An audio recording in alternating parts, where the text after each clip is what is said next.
The Austin heat pressed down like a thick, wet blanket, even inside our air-conditioned house.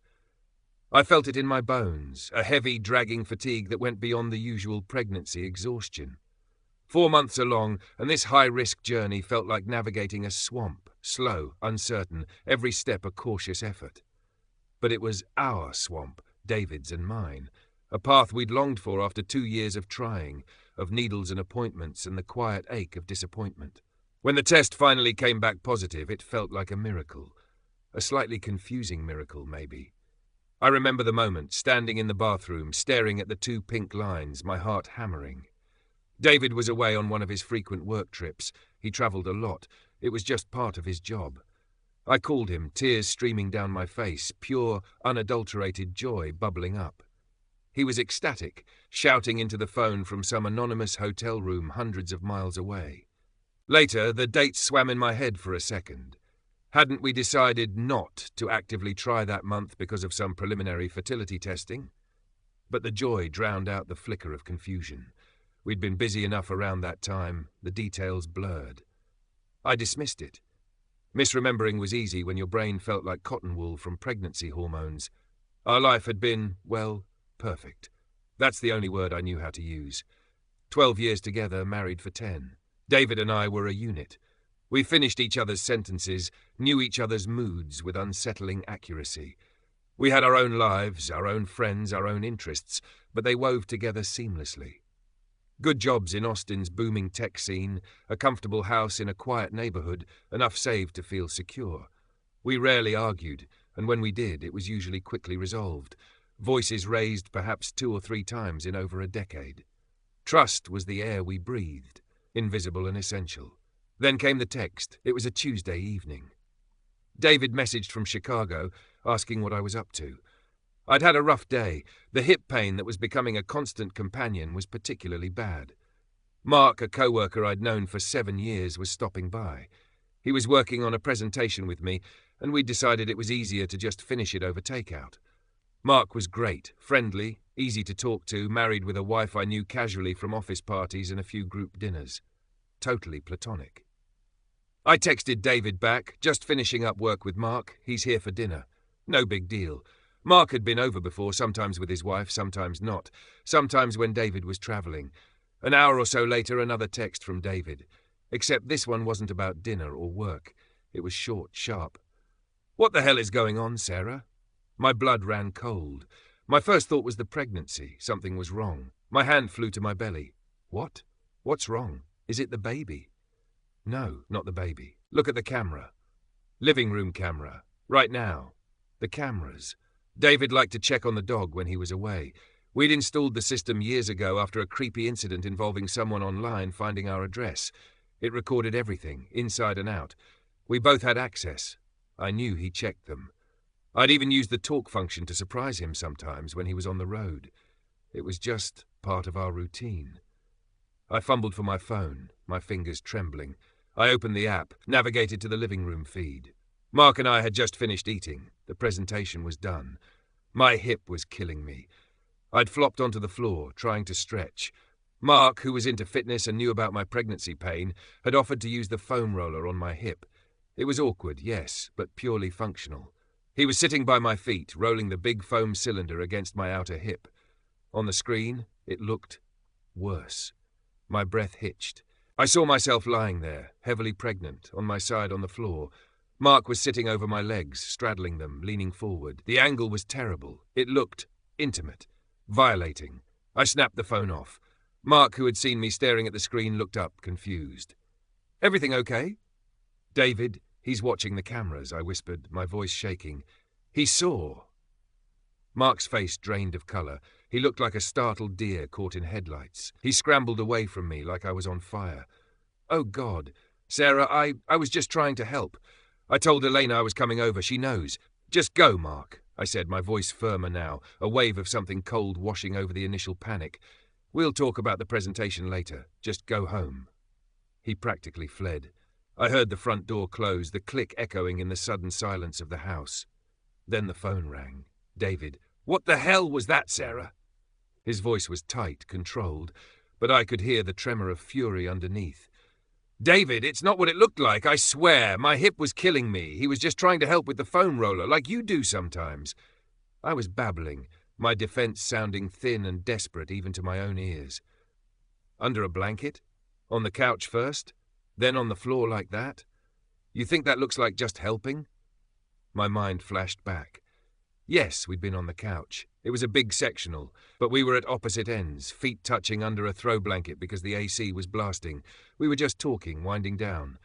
Then I'd moved to the floor because the couch wasn't helping my hip. It felt innocent then.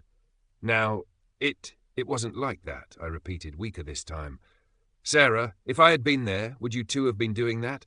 On the floor, him straddling you, rolling something on your hip? The question hung in the air. I swallowed, the truth a bitter pill. No, we wouldn't have. It felt innocent in the moment, a friend helping a pregnant friend in pain. But the optics, the proximity, the sheer weirdness of the position. No, I admitted, my voice barely audible. Probably not. Silence stretched, thick and suffocating. I don't want to talk about this anymore tonight, David said finally, his voice flat. I'm coming home in 3 days. We'll talk then. He hung up. 3 days. 3 days for my perfect life to shatter into a million pieces. 3 days alone in our quiet house in Austin, the Texas heat a physical manifestation of the pressure building inside me. 3 days for the doubt to creep in, insidious and cold. It started small. Why did it look so bad? Was there something I missed? Was he more than just a friend? No, surely not. He knew David, he knew his wife, he was always respectful. Then the bigger, more terrifying thought landed like a punch to the gut. The baby. That fleeting, dismissed thought from months ago about the timing of the pregnancy. It came rushing back, amplified, distorted by the fear. What if?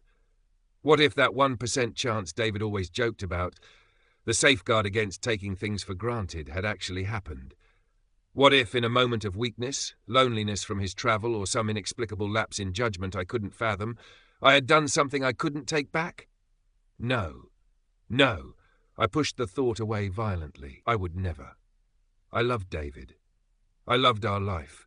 I wanted this baby with David. But the seed of doubt had been planted. It burrowed deep, its tendrils wrapping around my heart, squeezing the joy out of the pregnancy, replacing it with a cold, hard knot of anxiety. Every ache, every kick, every ultrasound image. Was it his? Mark's.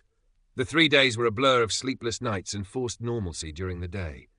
I went to work, smiled, pretended everything was fine. I avoided Mark, the briefest glance between us filled with unspoken awkwardness and the heavy weight of David's suspicion.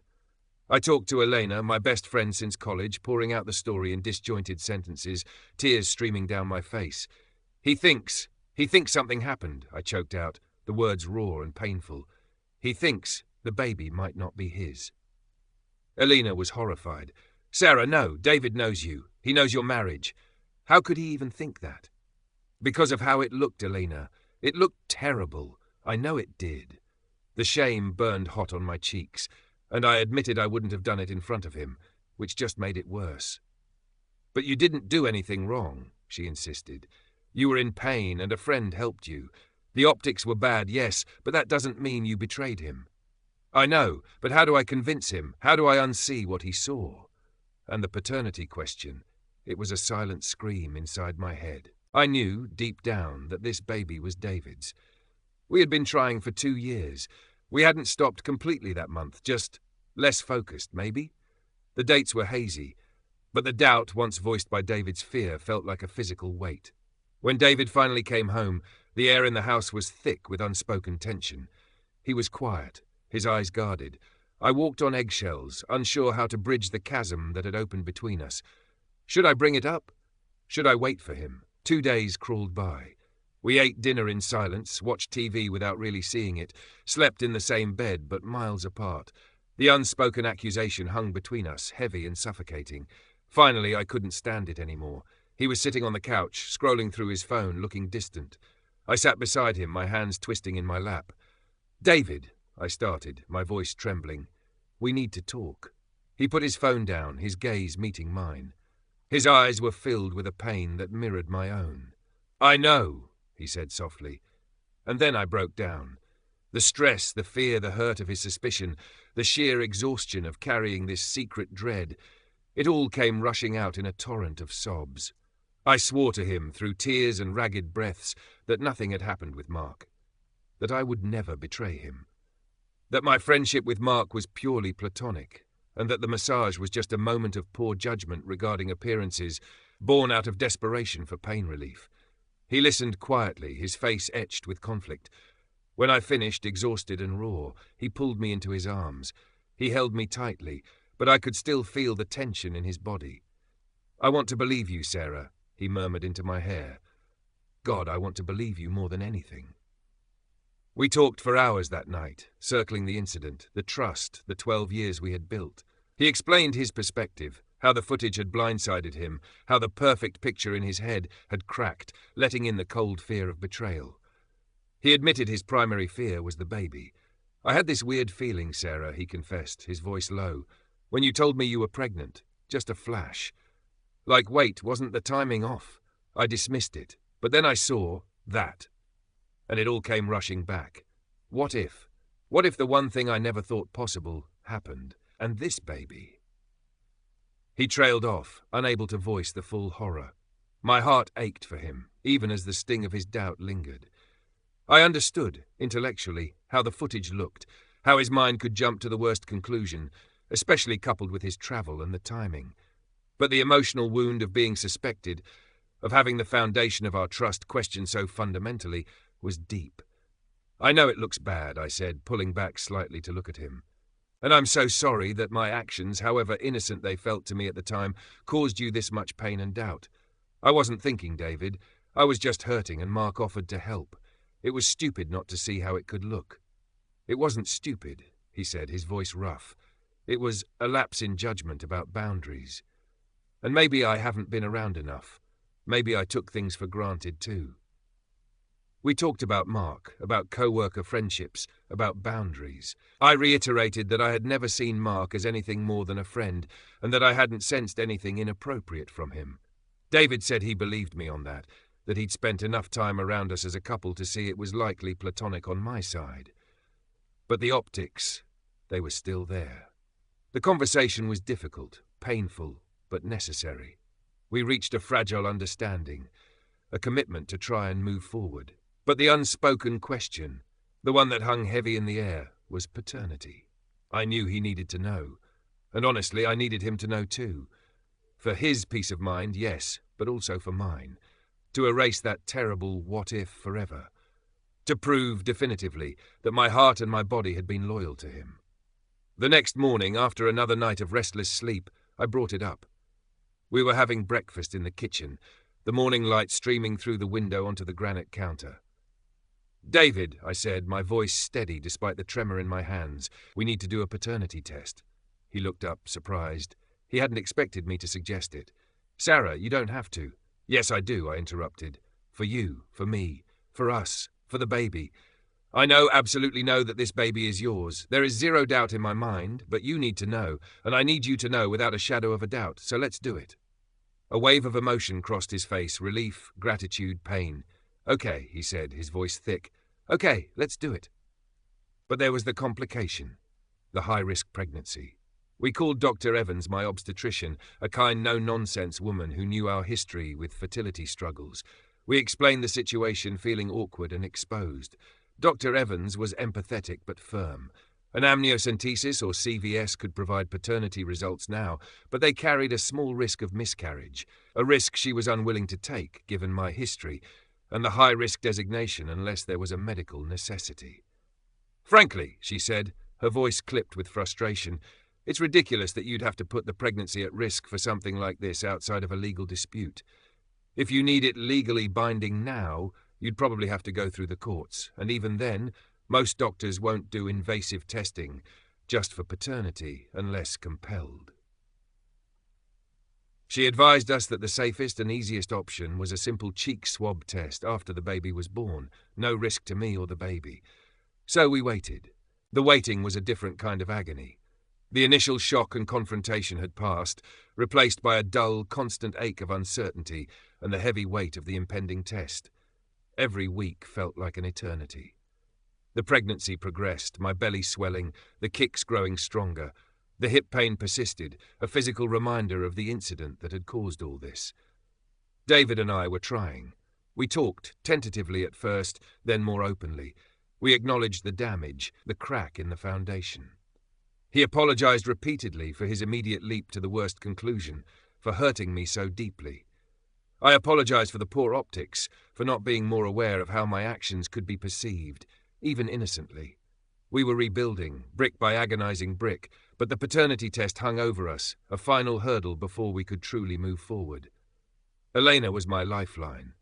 I complained to her about the heat, the swelling, the constant need to pee, and the crushing anxiety about the test. She listened, validated my feelings, and reminded me of my strength. "You know the truth, Sarah," she'd say. "Hold on to that. This test is just a formality for you. It's for David's peace of mind, and your chance to close that door forever." The weeks turned into months. The Austin summer gave way to a slightly less oppressive but still warm fall. My due date loomed. The high-risk factors meant extra monitoring, more appointments, more ultrasounds. Each ultrasound was a bittersweet experience, joy at seeing our baby, fear lurking in the shadows. David was incredibly supportive during this time. He came to appointments when he could, rubbed my aching back, navigated my hormonal mood swings with patience. The crisis had, in a strange way, forced us to communicate on a deeper level than we had in years, maybe ever. But the underlying tension remained, a silent acknowledgement that everything was conditional on that final result. As the induction date approached, Dr. Evans decided to induce slightly early due to the high risk factors. The anxiety peaked. This was it. The end of the waiting, the moment of truth. Labor was long and difficult. 30 hours of contractions that built and built, but progress was agonizingly slow. David stayed by my side the entire time, holding my hand, wiping my forehead, whispering encouragement. The pain was immense, a physical reality that overshadowed the emotional turmoil for a time. But even through the haze of exhaustion and discomfort, the thought of the test, of the baby's identity, was a constant hum in the background. After hours of pushing with no progress, Dr. Evans made the call for an emergency C-section. Fear surged, but also a strange sense of relief. It was almost over. The surgery was a blur. Bright lights, sterile smells, the tugging sensation.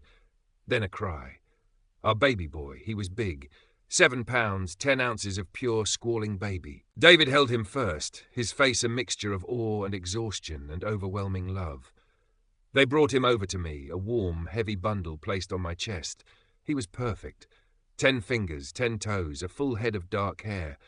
He was a tank, just like David been as a baby, we had pictures.